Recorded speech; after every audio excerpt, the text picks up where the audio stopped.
नमस्कार मित्रों, मैं आचार्य प्रमोद उपाध्याय पितृपक्ष से जुड़े हुए इस विशेष कार्यक्रम में आप सभी का हार्दिक स्वागत करता हूं। मित्रों, जैसा कि आप सभी को पता ही है कि भाद्रपद मास के शुक्ल पक्ष के पूर्णिमा तिथि से आरंभ होकर आश्विन मास के शुक्ल पक्ष के अमावस्या तिथि तक पितृपक्ष माना जाता है। यानी कि पूरे 16 दिन का यह पक्ष होता है, जिसमें पितरों के प्रसन्नता हेतु अनेकानेक प्रकार के उपाय किए जाते हैं, जिससे पितृ प्रसन्न होकर आपके जीवन में कई प्रकार के आपको मनोवांछित फल प्रदान करते हैं और साथ ही साथ आपको शुभ आशीर्वाद भी प्रदान करते हैं, जिससे जीवन में आने वाली प्रत्येक बाधाएं दूर हो जाए। पितृपक्ष 2022 आज मैं बताऊंगा कब से प्रारंभ होकर और समापन इसका कब है, और इस पितृपक्ष में आपको किन किन उपायों को करना चाहिए जिससे कि आपके पितृ प्रसन्न हो और आपको शुभ आशीर्वाद प्रदान करें, जिससे कि आपके जीवन में आ रही सारी बाधाएं दूर हो जाए। इस वर्ष पितृपक्ष जो है वह 10 सितंबर को प्रारंभ होकर और 25 सितंबर तक रहने वाला है। यानी कि भाद्रपद मास के शुक्ल पक्ष के पूर्णिमा से ही मान्यता प्रारंभ हो जाती है इसकी, और आश्विन मास के कृष्ण पक्ष के अमावस्या तिथि तक इसकी मान्यता होती है, जिस अमावस्या को सर्वपितृ अमावस्या के नाम से भी जाना जाता है।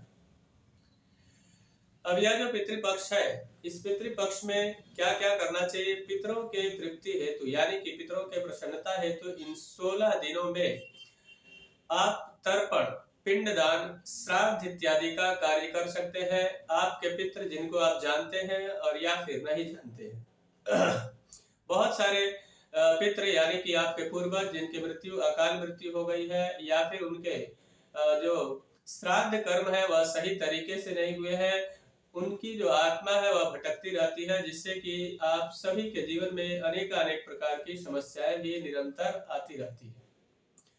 लगातार प्रयास करने के बाद भी जीवन में सफलता दूर दूर तक आपको प्राप्त नहीं हो पा रही है, तो इसके लिए किन किन उपायों को करें इसमें, जिससे कि वे प्रसन्न हो जाए और उनको अपना लोक प्राप्त हो जाए या फिर उनको दूसरी योनि प्राप्त हो जाए, जिससे आपके जीवन में आ रही बाधाएं समाप्त हो जाए।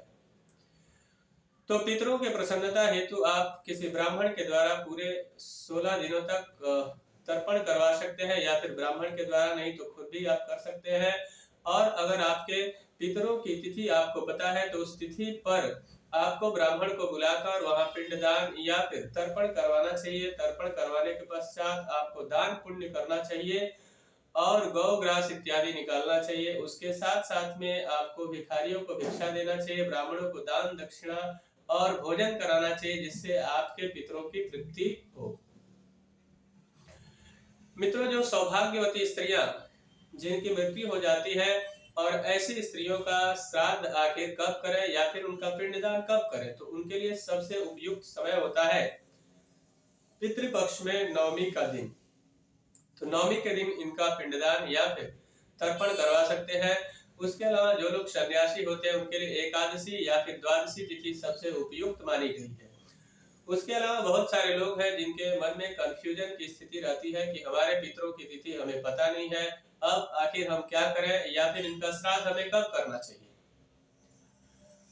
इसमें सोचने की तनिक भी आवश्यकता नहीं, या तो आप पूर्णिमा के दिन कर सकते हैं या फिर सर्व पितृ अमावस्या यानी कि 25 सितंबर के दिन आप इसको कर सकते हैं, जिससे पुण्य आपको प्राप्त होगा, आपके पितृ प्रसन्न होंगे और आपको आशीर्वाद प्रदान करेंगे।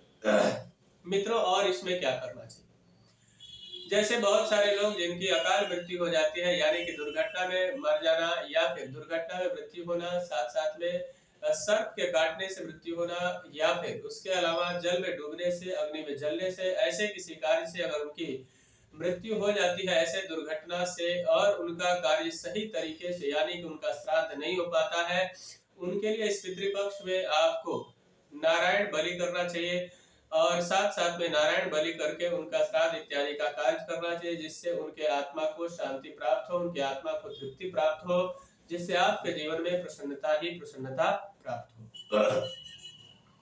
बहुत सारे लोग अपने व्यापारिक क्षेत्र में या फिर अपने पर्सनल लाइफ में बहुत अधिक परेशान हो जाते हैं, और साथ ही साथ उनके वंश की वृद्धि नहीं होती, यानी कि उनके घर में किसी प्रकार की संतान की उत्पत्ति नहीं होती है, या फिर संतान का जन्म लेना और बार बार मृत्यु हो जाना उसका।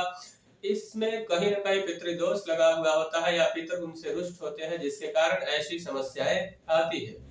इसलिए यहाँ पे पितृदोष शांति करवानी चाहिए। अगर आपकी कुंडली में कालसर्प दोष है तो उसकी भी शांति करवा सकते हैं। जन्म कुंडली में ग्रहण दोष, श्रापित दोष या फिर ऐसा कोई भी दोष हो आपकी जन्म कुंडली में जो पितरों से जुड़ा हुआ हो, ऐसे दोषों का निवारण इसमें अत्यंत लाभदायक सिद्ध होता है। साथ ही साथ आपके जीवन में आ रही सारी बाधाएं दूर हो जाती है। तो मित्रों, इस प्रकार से अगर आपकी भी जन्म कुंडली में कोई दोष है या फिर आपके पितृ किसी भी प्रकार से रुष्ट हो गए हैं और उनका शुभ आशीर्वाद आपको प्राप्त नहीं हो रहा है या फिर आपके जीवन में अनेक प्रकार की समस्याएं आ रही है, इस पितृ पक्ष को बिल्कुल भी हाथ से जाने ना दें। अपने पितरों का तर्पण करें, उनके निमित्त में दान पुण्य करें, ब्राह्मणों को भोजन इत्यादि कराएं। इससे आपके पितृ प्रसन्न होकर के आपका लोक और परलोक दोनों सुधर जाता है। मित्रों, मुझे आशा है कि मेरा यह कार्यक्रम आप सभी को पसंद आया होगा। मेरा एक निवेदन है कि अगर अभी तक हमारे चैनल को आपने सब्सक्राइब नहीं किया है तो कृपया चैनल को सब्सक्राइब करें, वीडियो को अधिक से अधिक लाइक और शेयर करें, बेल आइकन को दबाएं जिससे नई नई जानकारी आप तक पहुंचती रहे। तब तक के लिए इजाजत दीजिए। नमस्कार।